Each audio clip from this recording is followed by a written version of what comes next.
Today we continue on with our NHL season preview series. We're still working on teams from the Pacific Division. Today we look at the second season for the Seattle Kraken. Will it be better than last year? Will it contend for playoffs? We'll discuss the possibilities coming up next.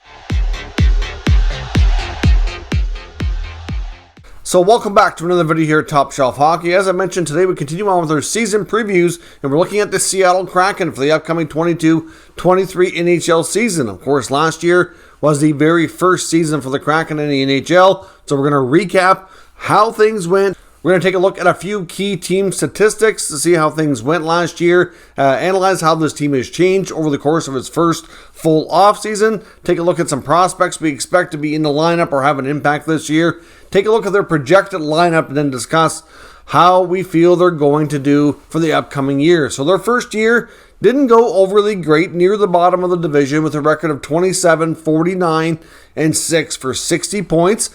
A little bit closer to what you'd call a more traditional outcome for an expansion team. Of course, a few years back, the last expansion team, Vegas, kind of set the bar pretty high, getting into the playoffs and going all the way to the Stanley Cup final, which is, very difficult, if not impossible, to duplicate. The Kraken went about things incredibly different, and just had a little bit more of a, what you'd expect from a very new first-year team. They scored 216 goals, which wasn't a lot. That's 29th best in the NHL, so certainly that needs to get better. Goals against wasn't great either, 285 against for 24th best. Again, a work in progress. Both areas of special teams, the power play and the penalty kill, were both near the bottom of the league as well. The power play was only 14.6% for 29th best. And of course the PK, 74.9, so second last for 31st. So there's really not a lot there that can get worse, so to speak. The goal scoring was near the bottom of the league, both PK, power play. They missed the playoffs, so they're 0 for 1 for making the playoffs in their brief history here. Dave Haxtell enters his second year behind the bench. GM Ron Francis becomes, enters his second year as the GM. So, of course, the original people all still there. I would suspect, though, with the changes we've seen on the roster, that there might be some pressure on Dave Haxtell. I would, be reluctant to say that he's on the hot seat.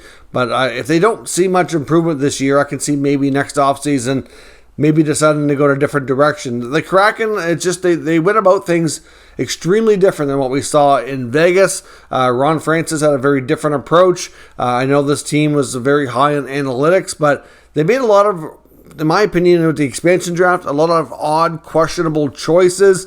A lot of players that will never have so far, probably never will play for them. Some that they traded back. It was not the greatest use of the resource, in my opinion.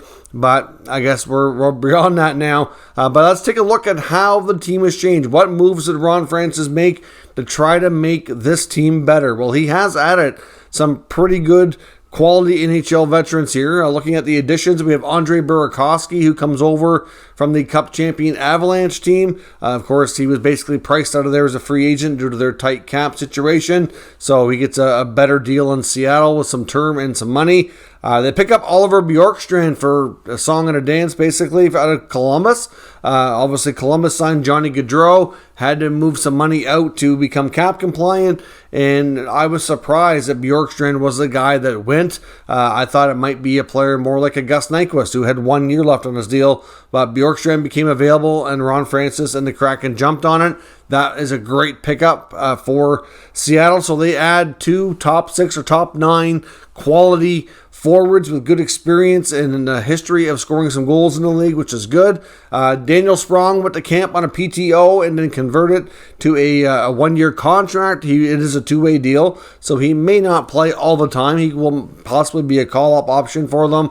I'm not sure he's going to get into the opening night lineup, but still somebody good to have around. They also brought in another experienced defenseman in Justin Schultz, and they needed a goaltender, and so they brought in Marty Jones from Philadelphia. As far as key subtractions, who's no longer with the club, not a lot. They no longer have Hayden Fleury and Victor Rask, who came over late into the season, and they're not going to have Chris Driedger, but that's not a permanent subtraction.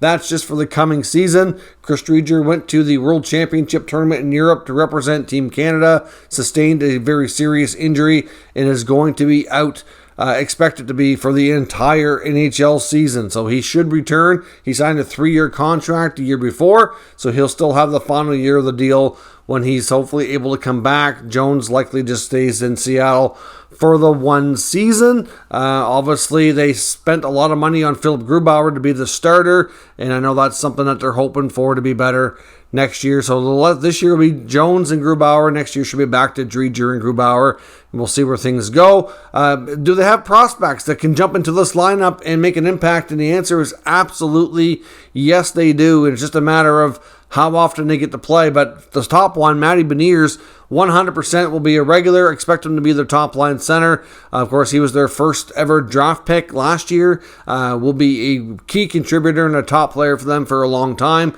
I do expect Shane Wright to get an NHL opportunity. I don't know if he's going to play all the time. They might choose to give him a small look and send him back. I don't know. The way things are trending right now as we go through training camp, it looks like he's going to be on the roster to start the season. But looking at the group of forwards, I don't know exactly where they're going to place him, and I don't know that he stays the whole year. A lot of that will be determined by his play, but we'll see. But either way, they have 2 high-quality players that have the potential to really be game changers in this Kraken lineup long term. And I do expect prospect goaltender Joey Dufour to continue to get opportunities as well. Depending on how Marty Jones does, wouldn't even be shocked if Dufour becomes the backup by the end of the year, or of course if there's any injuries, he'll be the go-to guy as the number 3. But of course there's also the possibility of having to put another goalie through waivers. As I record this, at least I'm recording this video on Tuesday morning, October 4th. The waiver season is not over with, and there's no guarantee yet what's going to happen, because the Seattle Kraken did have Magnus Hellberg, and he's been lost on waivers to the Ottawa Senators as they cut down their roster, and Joey Dufour would need waivers to go down as well, so it'll be interesting to see what they do with him, because I think he would be an interesting goalie that teams might take a look at. But let's take a look at what I expect their opening night projected lineup to be. I'm probably looking at Matty Beniers being your top center with Oliver Bjorkstrand, and I'm going to place Ryan Donato on the other wing. Donato's a very versatile guy. I know Dave Haxtell seems comfortable placing him in a variety of spots, but in order to kind of spread out the offense a bit, I can see them putting him there. Yanni Gord could anchor the second line with Jordan Eberle and Jared McCann. I expect the third line to be Burakovsky and Schwartz on the wings with Alex Wenberg. And your fourth line to be Morgan Geekie, Jonas Donskoy, and Brandon Tanev, who of course missed a big chunk of last year after quickly becoming a fan favorite on the new team. Of course, famous for his headshots before the season. Looks like he's seeing a ghost.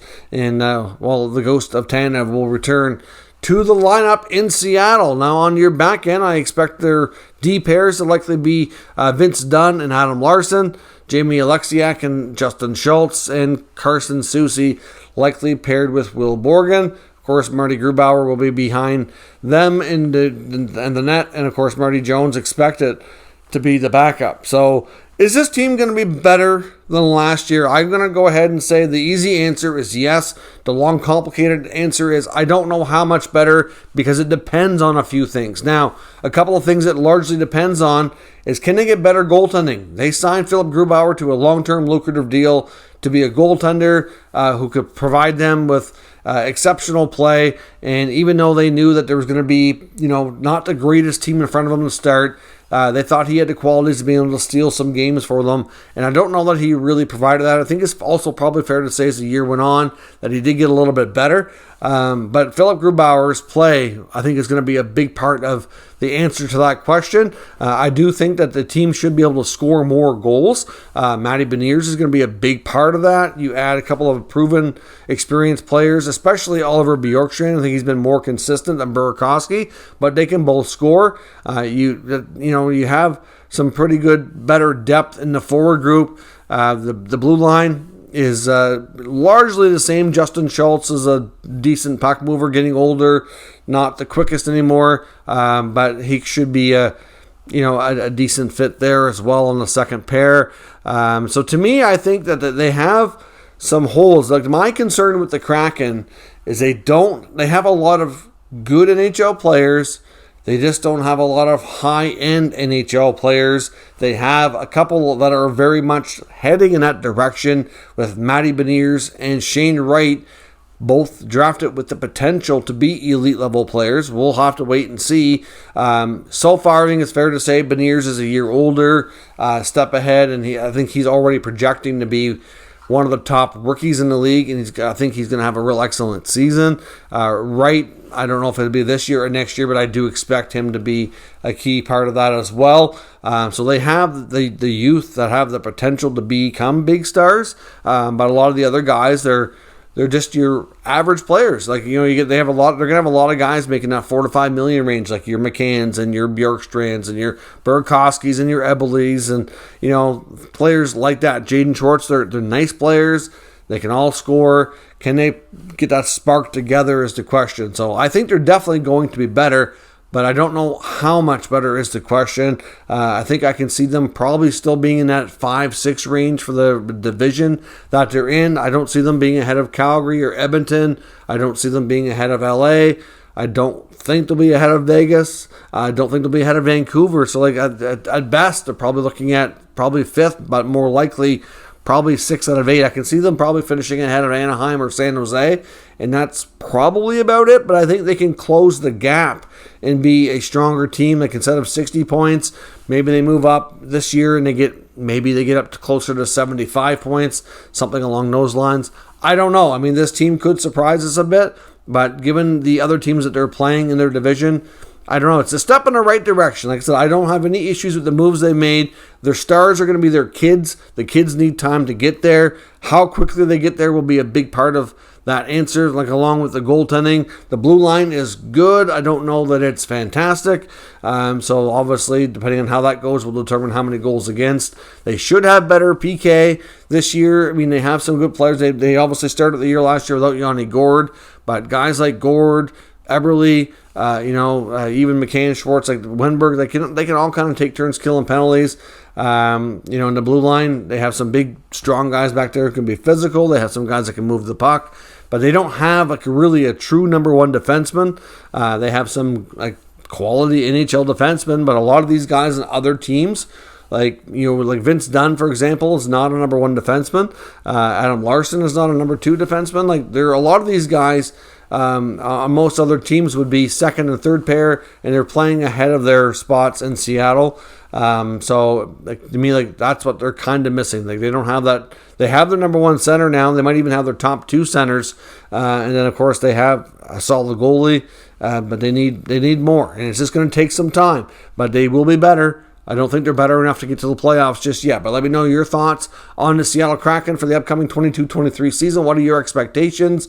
Can they move up in the standings? Do they have any shot at playoffs? Let me know if you agree or disagree with my analysis, and we can talk about it further in the comments. If you're new to the channel, of course, make sure you subscribe and stick around. We'll keep you up to date with the latest news, rumors, and analysis on all 32 NHL teams. Thank you for watching, and I'll catch you next time.